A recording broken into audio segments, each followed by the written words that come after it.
अस्सलाम वालेकुम, welcome back to my YouTube channel. आज मैं आपसे शेयर करूंगी मटर पुलाव बनाने की रेसिपी। बहुत ही ज़बरदस्त देगी मटर पुलाव की रेसिपी शेयर करने जा रही हूँ, तो वीडियो को आपने एंड तक क्लास में देखना है।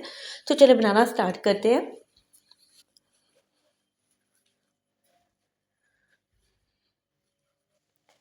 देखिए, मटर पुलाव बनाने के लिए हमें यहाँ पर चाहिए एक बड़े साइज़ का प्याज, और प्याज मैंने रफली काट लिया था, और आधा कप इसमें जाएगा ऑयल। ऑयल ऐड करने के बाद हम इसे फ्राई करेंगे। मीडियम आंच पर आपने इसको फ्राई करना है, और तब तक फ्राई करेंगे जब तक हल्का सा सुनहरे कलर नहीं इस पर आ जाता।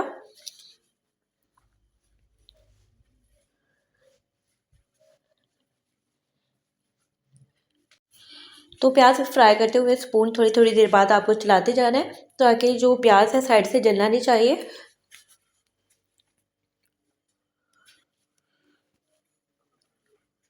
तो यहाँ पर प्याज को फ्राई करते हुए तकरीबन 4 से 5 मिनट हो गए थे, और इसका थोड़ा सा कलर चेंज हो गया है। अभी मज़ीद थोड़ा सा इसका कलर चेंज होने तक हम इसे फ्राई करेंगे।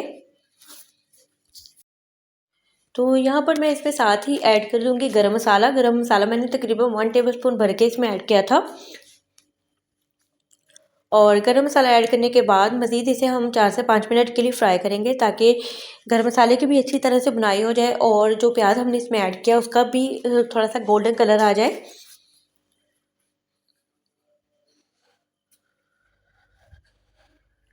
तो यहाँ पर बहुत ही ज़बरदस्त सा कलर आ गया था, और इसमें बाकी चीज़ें ऐड कर लेते हैं।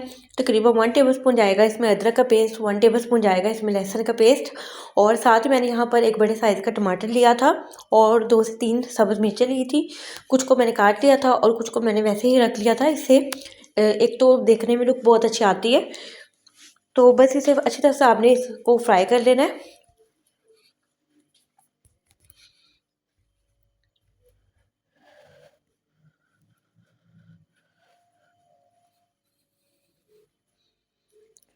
मटर पुलाव में अच्छा सा टेस्ट देने के लिए मैंने यहाँ पर इसमें चिकन क्यूब ऐड की है, और चिकन क्यूब ऐड करने से ये होगा कि बहुत ही ज़बरदस्त सा इसमें एक टेस्ट आएगा। और मटर मैंने यहाँ पर लिए थे तकरीबन हाफ़ के जी मटर लेकर आपने अच्छी तरह से इसको वॉश कर लेना। वॉश करने के बाद हम इसमें ऐड करेंगे। तो जो चीज़ें हमने इसमें ऐड की उसके साथ इसे तकरीबन 3 से 4 मिनट के लिए हम फ्राई करेंगे, ताकि तमाम जो इसमें टेस्ट है वो मटरों में अच्छी तरह से चला जाए। और साथ अब हम इसमें ऐड करेंगे स्पाइसेस। तो तकरीबन मैंने यहाँ पर जो आधा किलो मैं चावल बनाऊँगी, तो उस हिसाब से मैंने यहाँ पर तकरीबन 1 टेबल स्पून भर के मैंने इसमें नमक ऐड किया था, क्योंकि हमने चिकन क्यूब भी इसमें ऐड की है, उसमें भी ऑलरेडी नमक होता है। कम या ज़्यादा आप अपनी चॉइस के मुताबिक इसमें ऐड कर सकते हैं। तो ½ टेबल स्पून मैंने यहाँ पर रेड चिली पाउडर ऐड किया था। आप इसकी जगह कुटी हुई लाल मिर्च भी ऐड कर सकते हैं। तो तमाम चीज़ों को अच्छी तरह से मिक्स कर लेंगे, 2 से 3 मिनट के लिए फ्राई करेंगे मटरों को यहाँ पर। उसके बाद हम इसमें पानी ऐड कर लेंगे।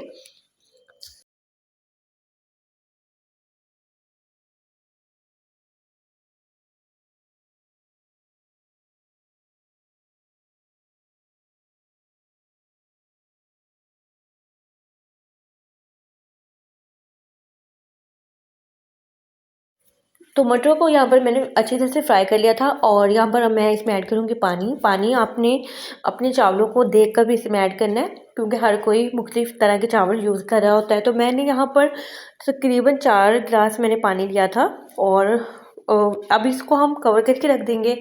और फिर आपने इसको इतना पकाना है कि थोड़े से जो मटर है वो सॉफ्ट हो जाए, और चावलों को आपने पहले से आधा घंटा पहले भिगो कर रख देना है। मैंने आधा किलो चावल लिए थे, और आधा किलो यहाँ पर मटर है।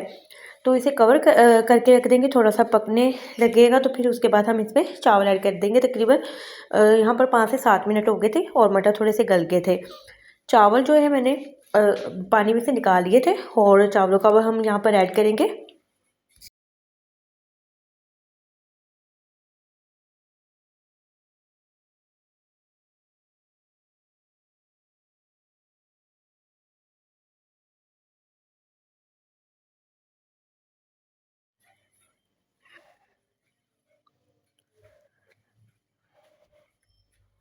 तो यहाँ पर तमाम चावलों को मैंने अच्छी तरह से साफ़ कर लिया था, क्योंकि यहाँ पर मेरे एक हाथ में मोबाइल था, तो मैंने यहाँ पर आपको चावल डाल के इसमें ऐड करके दिखा दिए। तो थोड़े से जो बच गए थे वो बाद में मैंने इसमें ऐड कर दिए थे। तो यहाँ पर चावलों को मैंने कवर करके रख दिया था। तकरीबन मैंने यहाँ पर 7 से 8 मिनट दिए थे। 7 से 8 मिनट के बाद बिल्कुल मैंने यहाँ पे मीडियम आंच रखी थी। 7 से 8 मिनट में आपके जो चावल है ना यहाँ पर अच्छी तरह से पानी को सोक कर लेंगे। तो यहाँ पर काफ़ी हद तक पानी हमारा चावलों में जज़ब हो चुका है, लेकिन अभी ये थोड़े से कच्चे हैं। तो मज़ीद मैं इसे तकरीबन 5 से 6 मिनट दूँगी और आँच को मैंने यहाँ पर लो पर रखा हुआ है।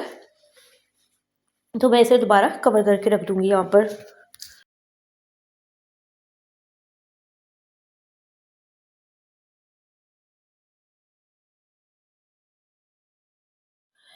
तो यहाँ पर 5 से 6 मिनट के बाद मैंने दोबारा यहाँ पर चावलों को जब चेक किया था तो पानी हमारा ड्राई हो चुका था और चावल भी हमारे यहाँ पर गल चुके हैं।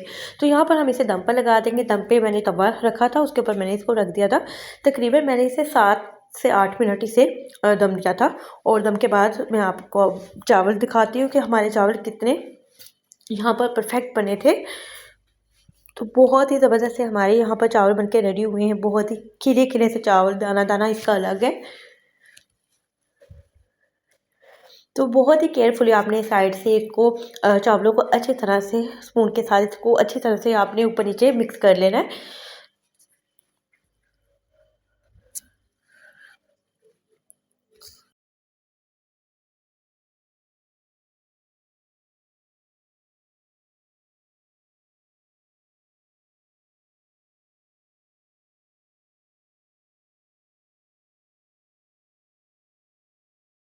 तो चावल हमारे रेडी हो गए थे और मैंने इसे डिश आउट कर लिया था। आप इसे रायते के साथ, पुदीने की चटनी के साथ और सलाद वगैरह के साथ आप इसे सर्व करें। तो होप सो आपको आज की वीडियो अच्छी लगी होगी।